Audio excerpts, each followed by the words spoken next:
दा बेवहाय जोंनाबो आइजोफ्रा बुंबाय खायफा मबाइलाव गसंनानै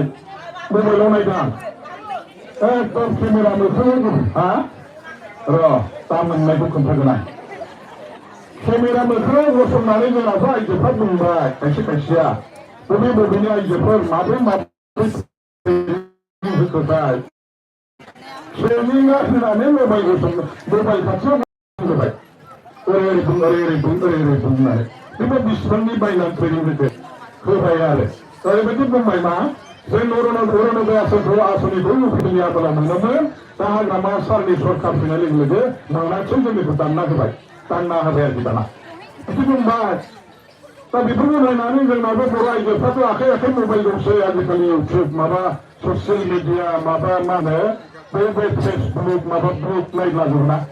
दा नायनानै बिदि बुंनाय नुनानै खायसे मिलायफ्लांबा नंगौथ' आंनाबो जायाखै दानदों आंनिखौबो रागा जोंग्रा मानसिनि संख्याखौ बारायहोनो नागिरदों आरो बिसोर मोनैनि थाखाय रागा जोंनाय खुद्रिनाय मानसिफोरनि संख्याखौ बारायहोनो नागिरदों बेजों लाब जागोन बुंदों बिसोर लाब जाया बिजों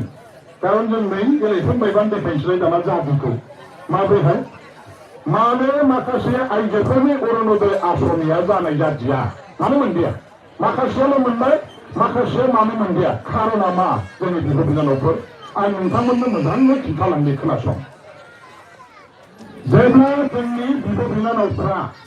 अरुणोदय आसनि मोननो थाखाय दरखास्त होनानै जोंनि मेम्बार चेयारमेन जोंनि पार्टिनि लिडारफोरनि आखायाव दरखास्त बिलाइखौ गलायनानै गथायदोंमोन बेखौ जों जेरै नोंथांमोनहा गथायदों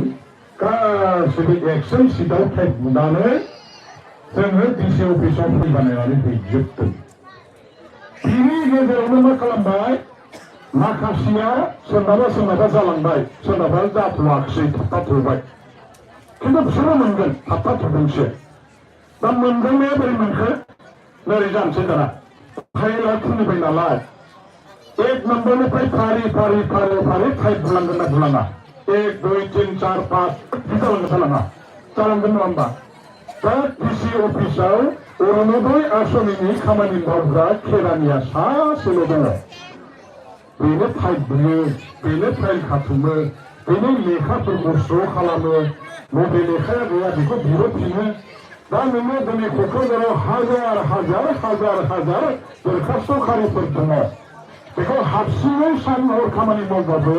मावथ'नो हायाखै जेखौ मावनानै हाबाय बेखौ बियो एकाउन्टआव फैसा सोहरबाय फारि सोलांगासिनो दं दा थिग बेबायदि मावफुबाय थानाय समावनो नै दाख्लै इलेक्सना फोसावना होबाय इलेक्सना फोसावनाय लोगो लोगो